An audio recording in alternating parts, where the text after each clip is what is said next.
ভাইয়া আমি বিয়ে করতে চাই। কি করতে চাস? ভাইয়া তুমি শুনেছো, তারপর না শোনার ভান করছো। শুনেছি, কিন্তু কানকে বিশ্বাস করতে পারছি না। কেন বিশ্বাস করতে পারছো না? কি বিশ্বাস করব? তুই বিয়ে করবি? হ্যাঁ করব। কেন বিয়ে করবি? কি বললে? আমি কি বিয়ে করতে পারি না? না, তুই বিয়ে অবশ্যই করতে পারবি, তোর সে অধিকার রয়েছে। বিয়ে যেহেতু ফরজ, করতে তো হবেই। কিন্তু হঠাৎ এই সময় তোর মাথায় কিভাবে আসলো যে তোর এখনই বিয়ে করতে হবে? মেসের খাবার খেতে খেতে মুখ নষ্ট হয়ে গেছে, আর পারবো না। কি রেখে কি বলছিস নিজে বুঝতে পারছিস? মেসের খাবার না খেতে পারলে রেস্টুরেন্টে গিয়ে খা, এজন্য বিয়ে করতে হবে? অবশ্যই হবে। তুই আমার উপর এভাবে চিৎকার করছিস কেন? আমি চিৎকার করিনি ভাইয়া, আমি বিয়ে করব, তুমি ব্যবস্থা করো।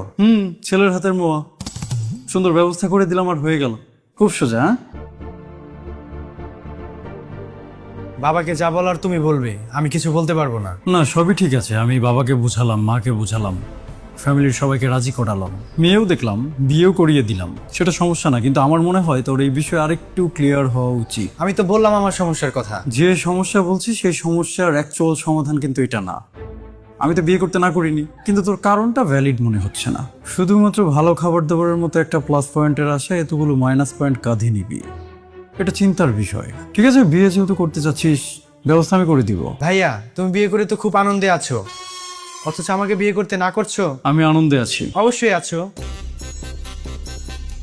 আমি যে কতটা আনন্দে আছি সেটা যদি তোকে দেখাতে পারতাম, তাহলে তোর বিয়ের সব শখ মিটে যেত, আর তোর ঘাড়ে যে ভূত উঠেছে এটাও নেমে যেত। কি বলতে চাচ্ছো? তুমি কি ভালো নেই? দেখ, আমার ব্যক্তিগত ব্যাপার, আমি তোকে জানাতে চাই না। তোমার বাসার এত মজার মজার খাবার খেয়ে আমার কি মেসে খেতে ভালো লাগে? তোর যদি মেসে খেতে এতই সমস্যা হয়, তুই আমার বাসায় এসে এসে খাবি। আমি কতদিন তোমার বাসায় এসে এসে খাবো? আমি আমার নিজের বাসায় খাবো। তো যা খা, তোকে না করেছে কে? সেজন্য তো আমার বিয়ে করতে হবে, বিয়ে না করলে কিভাবে হবে? কিছু কথা ভেবেছিলাম তোকে বলবো না, কিন্তু বলাতে বাধ্য করছিস।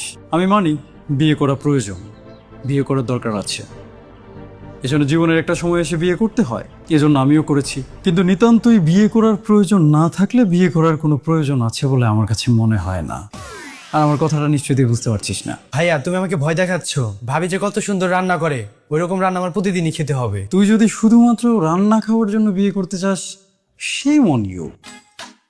শুধু রান্না খাওয়াই যদি তোর উদ্দেশ্য হয়, তাহলে তুই তো বউ খুঁজছিস না, তুই খুঁজছিস রাঁধুনি। অন্তত বিয়েটা করার আগে সেই মেয়ের কি কি দায়িত্ব তোর কাঁধে নিতে হবে সেটা তোকে বুঝতে হবে, আর সেই সম্পর্কটা সুন্দরভাবে টিকিয়ে রাখতে কি কি স্যাক্রিফাইস যে করতে হবে সেটাও তোকে জানতে হবে। বিয়ে করার পর তো একটা মানুষের লাইফ কমপ্লিটলি বদলে যায়, আগের লাইফটাই থাকে না।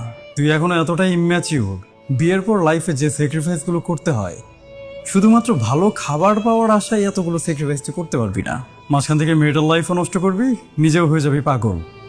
শুধুমাত্র মজার মজার খাবার খাওয়ার জন্য বিয়ে করা তো ঠিক হবে না। তুমি যাই বলো না কেন, লাভ হবে না। আমার একটা কথা বিশ্বাস হচ্ছে না তো, বিশ্বাস হবেও না। কেন বিশ্বাস করবি? যে যন্ত্রণায় আমি পড়েছি সেটা তো আমি জানি।